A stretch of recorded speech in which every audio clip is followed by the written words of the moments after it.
to talk about what the media is getting wrong about Kenosha. So 8 days ago, Kenosha police officers shot Jacob Blake in the back 8 times during what appeared to be some form of traffic stop. His children were in the car. On Tuesday night, a protest in the aftermath of that shooting introduced Kyle Rittenhouse into the media narrative, a 17-year-old white militia member who opened fire on protesters with an AR-15 rifle, killing 2 people and injuring 1 more. These acts of violence have, like many recent police shootings, expanded the ongoing conversation about racism and violence and police brutality in America. But these events have also opened up a nationwide discussion on how these shootings and the resulting uprisings are reported by the media.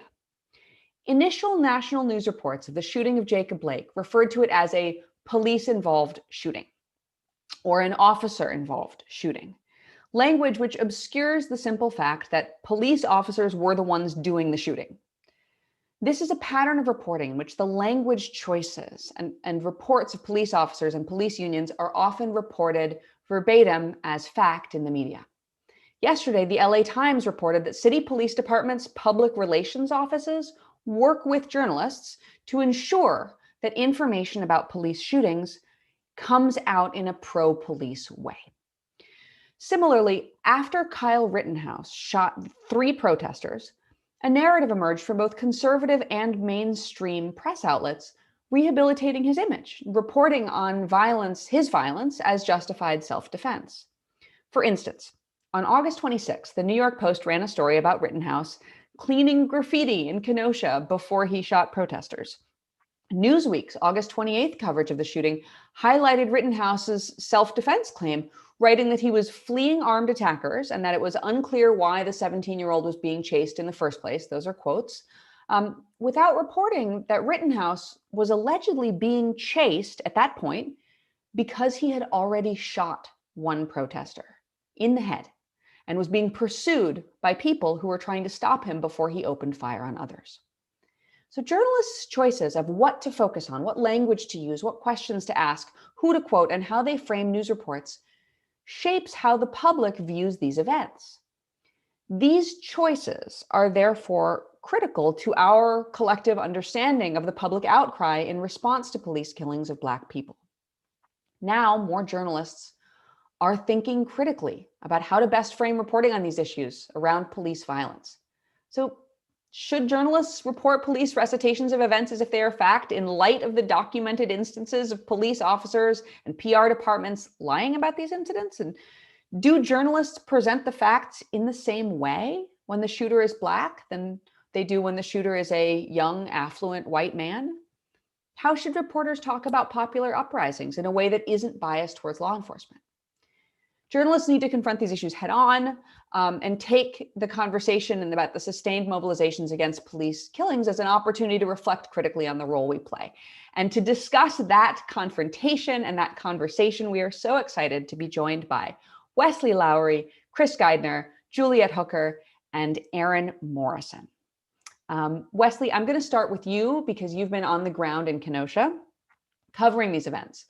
And so stepping back 6 years ago, you extensively covered the protests in Ferguson. In between, you were a leading part of the team at the Washington Post that won a Pulitzer Prize for the extensive coverage of police shootings nationwide.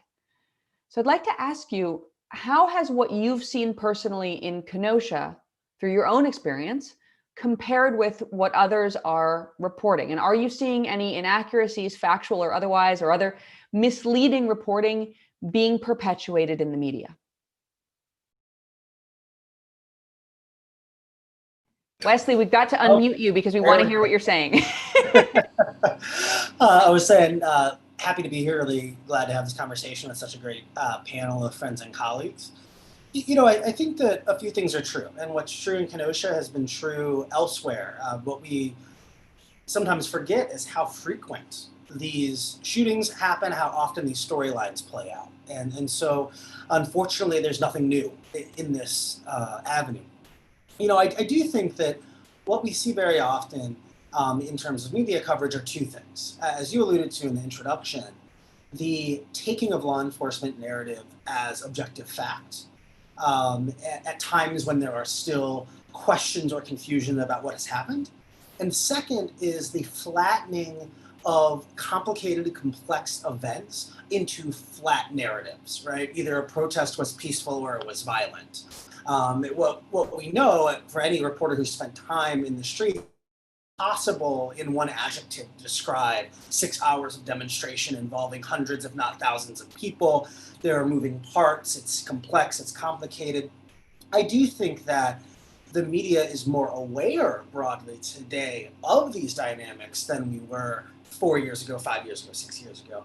And yet I still do see a lot of times where we're stumbling over ourselves as it relates to this, right?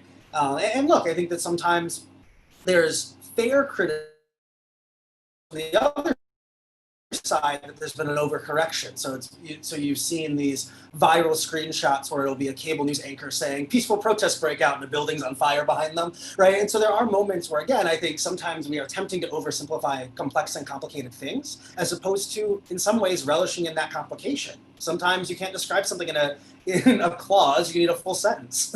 Maybe that sentence has a comma in it or a semicolon, right?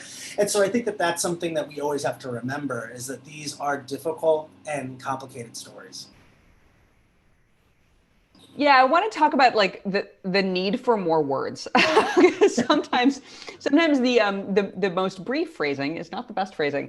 And you've been critical of the term officer involved shooting, which is commonly used by the police in reporting about violence committed by the police. And some news outlets, such as the Associated Press, have recently come out against the term as well. But we're still seeing it everywhere. It's like it is impossible to escape the term officer-involved shooting and as what I think Radley Balco called the exonerative tense. So why do journalists parrot this language and the police language of officer-involved shootings? And do we need more words? What is the better phrase? What should people be saying? So there are a few things, right? And I think that the reason we can't escape it comes from two complementary factors. The first is that in the moment after a critical incident like a police shooting or a mass shooting or whatnot, right, the only source very often is the police department themselves, right? They have put out a statement. They are the ones alerting the media that such a thing has happened. And so the media is in this position where it feels as if news has happened and it has to report something, but it's done no reporting. We know nothing. We only have one statement from one factor, one person, one department in this complicated story. But there's this news pressure that we see, especially in local markets, to say something. The police said news happened. We have to say that too. And because of that, officer-involved shooting is cop speak, right? It's a word that police departments use. And so that's the word they're using in their release. The only information that the news outlet has is what the police have said, and so they end up regurgitating that language. I think that is not intentional necessarily, right? But I think that it is something that doesn't work. The outcome is not what local media expects or wants it to be. Because it, as Radley and others have said, right, it masks what has happened. What do we mean? Just imagine describing 9/11 as a terrorist-involved incident, right? What does that mean? Like, how does that, what is the involvement, right? It's a means of, as we all learn in grammar school and journalism class, right? You avoid a passive tense because it doesn't communicate who did the thing that you were writing about, right? And so if a police officer shot someone, it's important to say, right, that a police officer with the KENOSHA Police Department shot someone yesterday around noon. Details are still trickling clear. What has, I think that one of the reasons that police department or that news outlets skew towards this is because they don't want to say anything inaccurate. But again, we can be specific without getting it wrong. If we know the police shot someone, we should just say that. So, okay, let's say everybody takes your advice and starts saying that and starts, using the plainest language possible to describe what actually happened. Fantastic.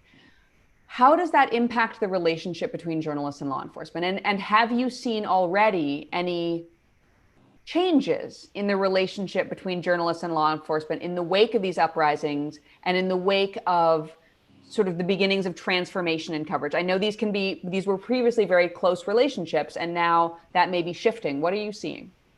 I think there is some shift to it, but what's also true is that there are many people in law enforcement who do understand the importance of the press, understand the importance of the scrutiny the press provides. What's also true in every context, political, policy, policing, right? Your sources will will take advantage of you to the extent you allow them to, right? And that part of being a good reporter is pushing back and having those fights and going back and forth. And then look, if they get mad at you and don't return your call the next day, you call them 19 more times and eventually they answer the call, right? And so we can't be so beholden to our sourcing that it allows us to make moral and ethical calculations that don't serve our readers and don't serve the truth, right? Again, of course, if you give an inch, they're going to take a mile, right? And there's always going to be some push and pull as it relates to that. I do think that the media broadly is less close to the police in this moment than it was certainly in the 80s and 90s, when we were talking about kind of a newspaper war era where you would have daily newspapers competing in cities. And the reason you would pick up the Boston Globe instead of the Herald is because they had the grisly details from last night's crime and the Herald didn't, or vice versa, very often vice versa in that city, right? And so because of that, literally to sell your paper, to get your headline, you had to have the best police sourcing who would give you all the drip drops of what happened on the crime of the day. That's not the media environment we live in the same way. We have many fewer reporters. Those reporters are spending less time at crime scenes, right? With the exception of local television news, our coverage is a little bit less crime of the day, although we still certainly have a kind of bleeds it leads drama, trauma bias in terms of what we cover and what we elevate. And so because of that, those relationships have, I think, calmed down a little bit. There's more willingness to provide skepticism. We're also seeing newsrooms that are increasingly diverse, although not particularly diverse still, but much more so than the 80s and early 90s. And because of that, you have people in newsrooms who themselves might be more skeptical of law enforcement and law enforcement narratives, might themselves have had more likelihood have been impacted by the criminal justice system and therefore might ask hard questions of it.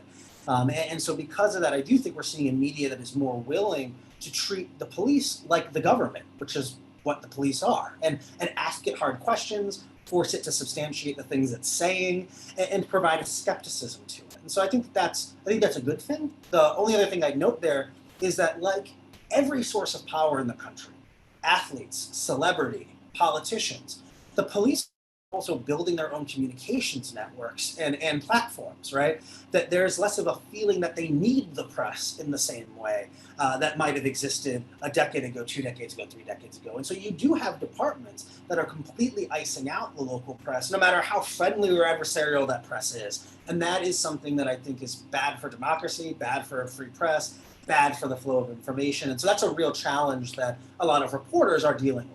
Yeah, letting the government cut off the press at any level seems like a path towards where we don't want to be. Wesley, thank you for that. Chris, I want to turn to you to kind of step back and talk about framing and storytelling on a broader level. Looking at the reporting in KENOSHA, what kinds of framing concern you, and what kinds of storytelling would you like to see more of?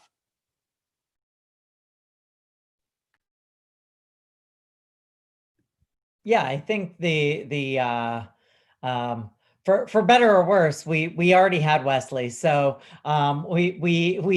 he's been able to talk about a lot of this in a really great way. That I think the way that we so often see the framing come out of these stories is sort of the exact opposite of of what Wesley was describing as would be ideal. Like it is about like this one sentence, like what is the one sentence from tonight? And so often that one sentence is what is the most violent thing you can find from the night. And that ends up being the entire narrative for the next day. And sometimes those are horrible things. I mean, obviously when you actually have a killing, as we had in both in KENOSHA and in Portland, I mean, that is going to take over the news cycle, but it shouldn't take over the news cycle to the detriment of implying that that is what the entire evening was about. that is what the protests were about, that is why the people were there. And so much of the framing of entire stories just blows up into what was this 30 seconds of that night. And so it's not just the one sentence, but it's also the 30 seconds. And so while there are important moments that need to be fully explored, need to be explained, need to be looked into, need to be reported on, there's the public loses out on what is going on at any given moment when that becomes all that they learn about the night, when that becomes all that they learn about the incident. And then when you do have sort of bad faith actors who want those things on either side, but like I think notably the commander in chief, who I believe somebody counted had something like 87 retweets overnight after the shooting in Portland. There is an attempt to take advantage of that narrowcast view of what's going on and create that as the only thing people are hearing about, knowing about, or learning about. And I think reporters are the only people who have an ability to push back on that. So let's assume that most reporters are trying to get it right. I'm in a room full of reporters here. Let's assume y'all are good guys, all of you, all the time.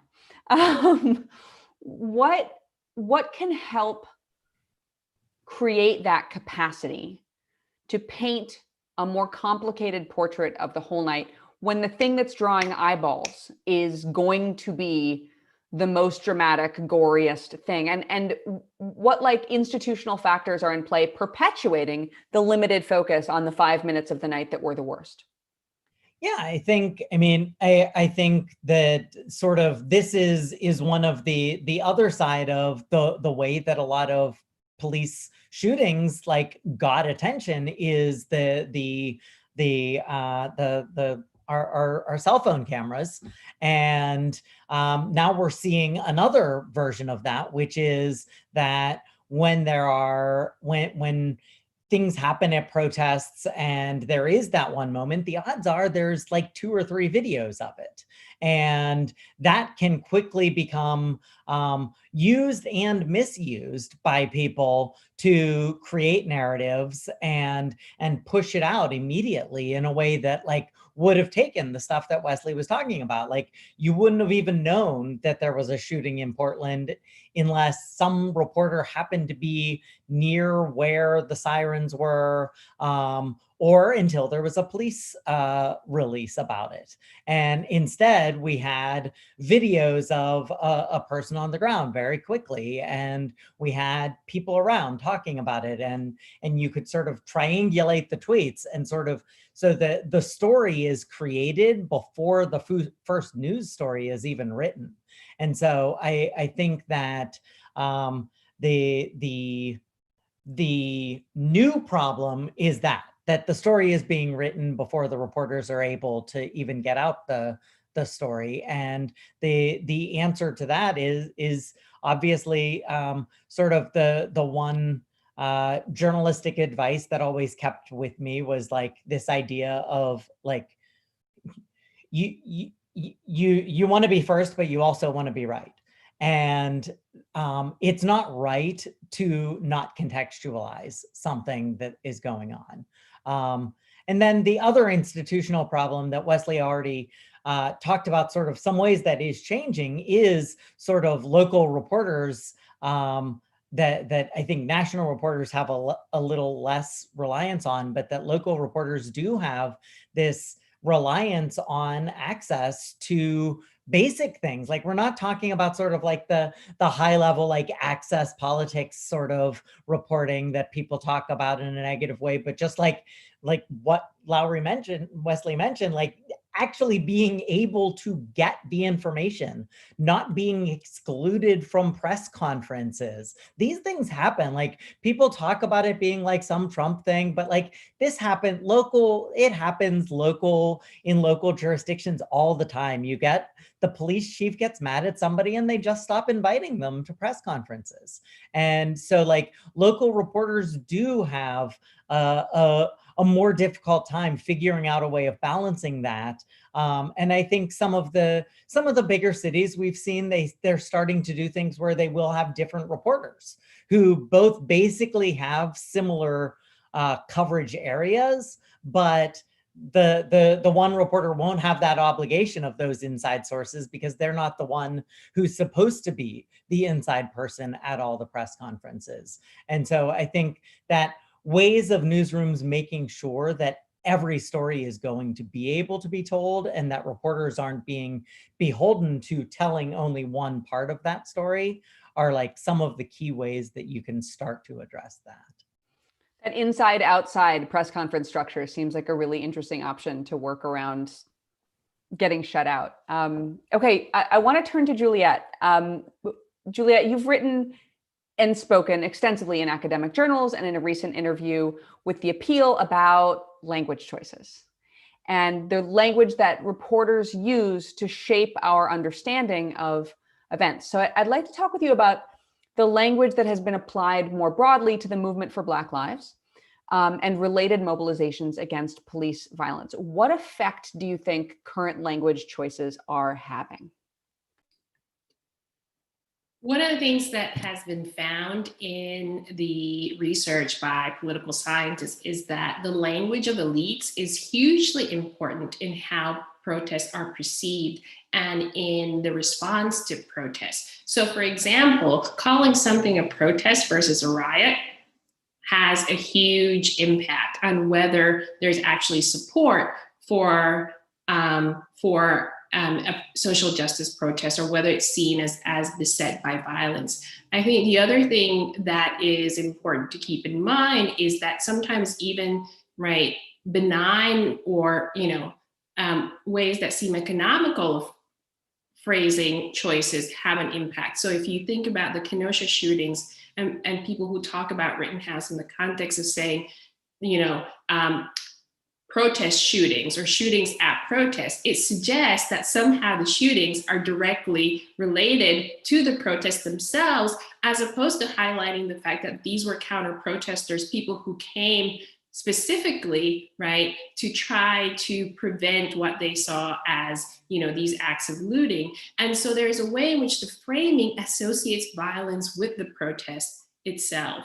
And the other issue that I think this is related to is, a long history in this country of not being able to see white violence as violence, right? We tend to assume that, because of the criminalization of Black people in particular, there is an assumption, if you think about the incidents of police shootings, where there's always this claim that people were in fear of their lives, right? So there's always an ascription of violence to Black people and Black bodies, even in the absence of any threat, whereas the other side isn't seen. So the fact that it's, in many cases, these counter protesters, in many cases, police are fomenting violence by the tactics that they're using, that is something that we have a much harder time, I think, talking about in a really direct way. So looking out sort of more broadly, the US context, racism in the US context is special.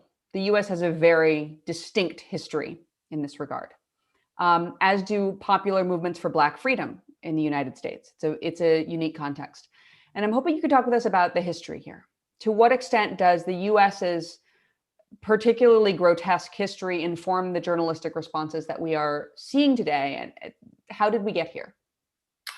So there's a long history of, I think, framing Black uprisings in terms that lend themselves to these sort of law and order, need to crack down on crime framings. If you think about the Rodney King protests, which are often widely known as the Rodney King or the LA riots. Whereas, Congresswoman Maxine Waters, for example, who was representing that district, insisted from the very beginning on calling those an uprising. So even in the case where you have these moments where looking at these examples of police shootings and you say, it makes sense that people would be frustrated. It makes sense that people will be out there and say, look, there's this long history of violence and racism in this country, and we don't know what to do about it because there don't seem to be any ways of getting a response. But if you frame that as a riot, right? If you frame it as a riot is a senseless, act of violence, then you're naturally undermining the longer history of why that has happened. I think the other thing that it's important to think about is that, even now we like to think of the 1960s as this shining example of peaceful protest. But at the time, MLK was described as an outside agitator. There were a lot of people who said, that civil rights protesters were being too confrontational. They were described in many cases as not giving the process a chance to work. So the same framings that we're seeing now were applied then. It's just that now we have this kind of romantic vision of what happened in a response to the civil rights movement that makes it seem like, oh, okay, this is a different kind of protest, and so it's okay to think about them or be critical of them in this way. Yeah, I remember I saw a cartoon yesterday from the 60s depicting MLK as an arsonist, which was, strikingly out of line with the present narrative. But okay, so looking at our sort of role in the world, popular uprisings are obviously not an exclusively United States phenomenon, nor are fights for racial equity. So American journalists write about protest movements occurring all over the world. We've got American journalists covering uprisings all over the place. How does that coverage change when we're talking about ourselves? So how does American journalistic reporting of these protest movements differ when they're talking about something in another country versus something happening here in the US? I think one of the things that you see is that the sort of default framing of not seeing the state as the actor who is often, actually fomenting violence or carrying out violence is very different when US journalists are covering other countries, right? Because you tend to think about those countries as having histories of civil unrest, of having histories of repressive states, of not being highly democratic. And so the idea of state violence or state actors acting in this way that doesn't comport with, the highest expectations of the rule of law is something that I think US journalists are much more able to see in non-US contexts, but they're not used to seeing it in their own context or thinking about their own country as a place in which, right, you can see state actors actually being the ones who are attacking citizens or attacking the press. I mean, I think that's been one of the really interesting things about the current protest is that the kinds of attacks on the press that US journalists have been covering abroad have been happening in the US in the context of these racial justice protests. All right, so I want to turn to Erin Morrison. Erin, so you've written about these protest movements extensively for many years with The Appeal and now as the national race and ethnicity writer for the Associated Press. And you and I have had great conversations about methods you've used to do things well. I think that we talked a few months ago about the way you have built relationships with community members so that people don't just feel like you're showing up only when something bad happens. But there are strategies that individual journalists can and have used to do things better. And I'd love for you to talk with us about the folks who are doing it right or who are doing it well or whose work you really admire in this conversation. What allows them to move past some of the barriers and histories that we've talked about on the show today? I think the key thing here is relationships. Relationships are so vital to how, especially for national writers, when you're going to any community, you want to have relationships on the ground with people who you previously only had a chance to talk to on the phone, or maybe as a result of some of your reporting, you met them at a conference, or you met them just in the course of reporting on a particular topic, so that by the time that it isn't like an emergency, when it is breaking news, you're able to get on the ground and not only provide really great coverage, but you're providing coverage that these folks who work in the community can see themselves in. And you're not, for instance, I think I'm seeing this a lot. This is something that I feel like is being done wrong, is right now, is that so much of this coverage, it seems to be far right Trump supporters versus Black Lives Matter and Antifa. And that is such a simple, non-complicated way of reporting about protest movements and counter protest movements. I mean, it's fine to say that there are, people supportive of the Black Lives Matter movement in the streets protesting, but who organized that protest? There's a group behind that protest, and you should name them. Because when you don't name them and you just say, oh, Black Lives Matter organizers, Black Lives Matter activists put together this, this particular event, it actually erases labor the labor of a lot of people who've done organizing, sometimes for years, even decades, in a community. But now all of a sudden, everybody is either Black Lives Matter, Antifa, or Trump supporters, or pro-police of Blue Lives Matter people. Like, everything is a lot more complicated than that. And I think the journalists who are doing it really well right now are being very specific about who is out there, who is organizing, and sort of uplifting those names and those organizations, so that it makes it harder, I think, for folks like like the president, or for police unions to say, oh, well, that's all those BLM folks doing all, that's why everything is violent right now. That's why you're seeing that the arson and the looting are coming from the BLM folks.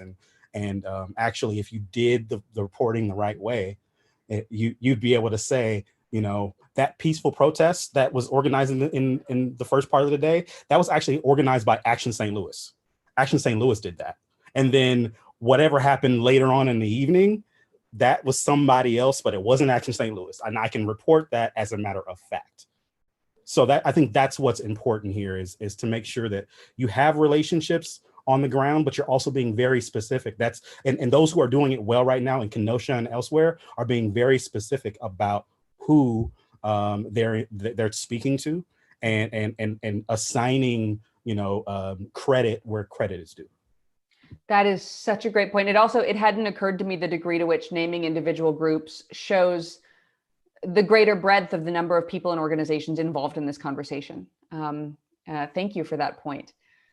So I want to talk for a second about Kyle Rittenhouse and reporting on Kyle Rittenhouse and the way the media talks about the violence of young white men. What trends have you seen in the reporting on Kyle Rittenhouse, and what does that tell you about the direction that journalism is moving in when talking about the violence of young white men in America? Well, I think the best way for me to answer that question is to really to start with my own process when I learned the details of what was going on. I started to see videos of Rittenhouse, showing him out, even, stating that he was there to sort of prevent looting and arson, that he had a job to do, that it was almost as though he was asked to be there. And at the point where it was clear he was responsible for, or at least allegedly responsible for, shooting people and leading to the deaths of at least two. I thought, okay, so if I was covering the story, what are the first questions that I'd be asking? Me personally, as a reporter, I'd be asking, okay, so he's 17 years old. There's a curfew. He doesn't live in this town. Where are his parents? Why is he out after curfew? who told him it was okay for him to be out there? Those are questions that I think, aside from obviously the fact of what's being alleged against him, I think those are questions that also deserve to, like, he's a minor. So like, let's also place accountability and responsibility on where it's also deserved, on who is responsible for this young man, and why is it that he found himself able to arm himself with a long gun, go to a town he doesn't live in, and you know, be stationed somewhere defending property that doesn't belong to him, as though he is, you know, a righteous warrior, you know, trying to save, you know, restore law and order. And the problem was that some media took the bait and literally framed it that way, so that you had some outlets reporting this as a kid, innocent, scrubbing, you know, graffiti off of a wall, just trying to do his best. He even had a first aid kit on next to his long rifle. So I mean, all of these details sort of allowing him to have sort of a mostly earnest sort of reputation, not reputation, but you know what I mean, like a perception in the media, as though that he could have been doing something right out there. And I think the problem is, if we don't early on sort of ask the tough questions, ask the questions that would really, you know, sort of complicate what it is that took place out there, then it does allow for this really stark disparity that we've seen in the coverage of white males, you know, perpetuating violence in the streets, and it being covered as this sort of, you know, far right, or not even far right, but this sort of patriotic duty that is being performed, versus, you know, a black man with a warrant trying to get into his car, you know, and being shot in, you know, 7 times in the back. Like there's a clear disparity in how these two people have been covered.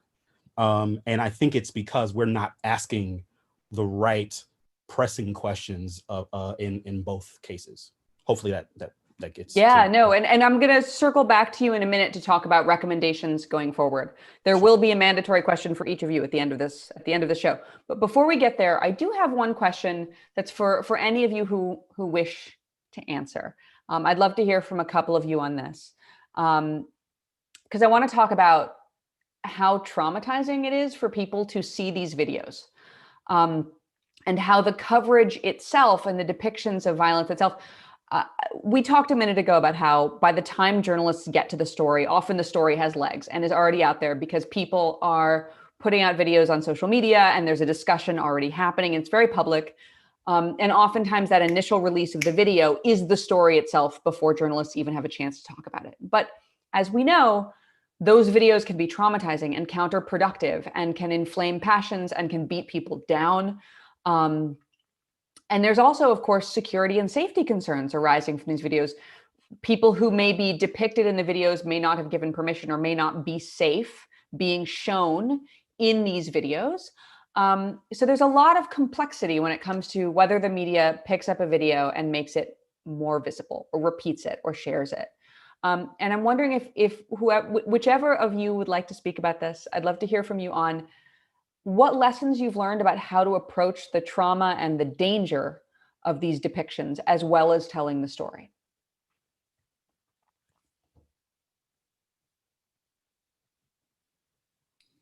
So I'm not a journalist, but I do have some thoughts about this. And I think that this is something that we don't think about enough, that the viral videos have really helped to bring attention to violence by the police, but they're also not, they're not foolproof in the sense that we often think, oh, there's a video evidence, it'll be clear what happened and people will draw the same conclusion. But in fact, people draw very different conclusions even from looking at the same thing. So the mere existence of a video doesn't mean that what happened in that case will be seen as clear cut.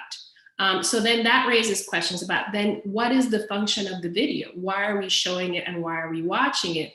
And what I want to say about that second part is that there is a huge toll that comes from seeing these images and these videos over and over again, you know, and there's a point I think at which, for example, Black people in particular, don't want to watch them because you know what they're going to show, and you've seen so many of them. You know this script, right? Somebody's going to be shot, there's going to be no arrest, there might be protest. If there are protests, there might be an arrest, and there likely will not be a conviction, even if there is a trial. This is what happens. And so I think what gets lost amidst the importance or the visibility of the videos is the fact that the folks who are being asked over and over again to witness violence are the same people who are already subject to violence, and that even the struggle for justice requires that these are the same folks who continue to suffer loss upon loss. And so one of the things that I think is important is stepping back to think about, why do we need to see Black people being killed to believe that racism exists in this country? That's a powerful question, and it's a powerful way of phrasing that question.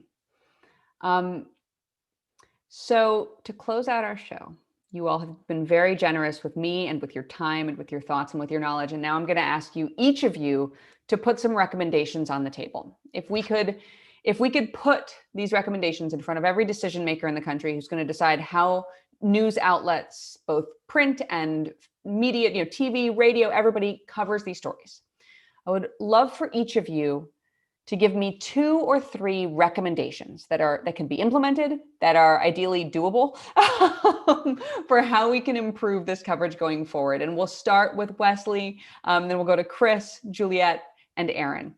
Wesley, let's start with you. What do we need to do now? Sure. I think I touched on a few of these earlier, but I think that, number one, slow down. Complicated stories take time, and a lot of the worst mistakes made in the media are when we're moving too quickly.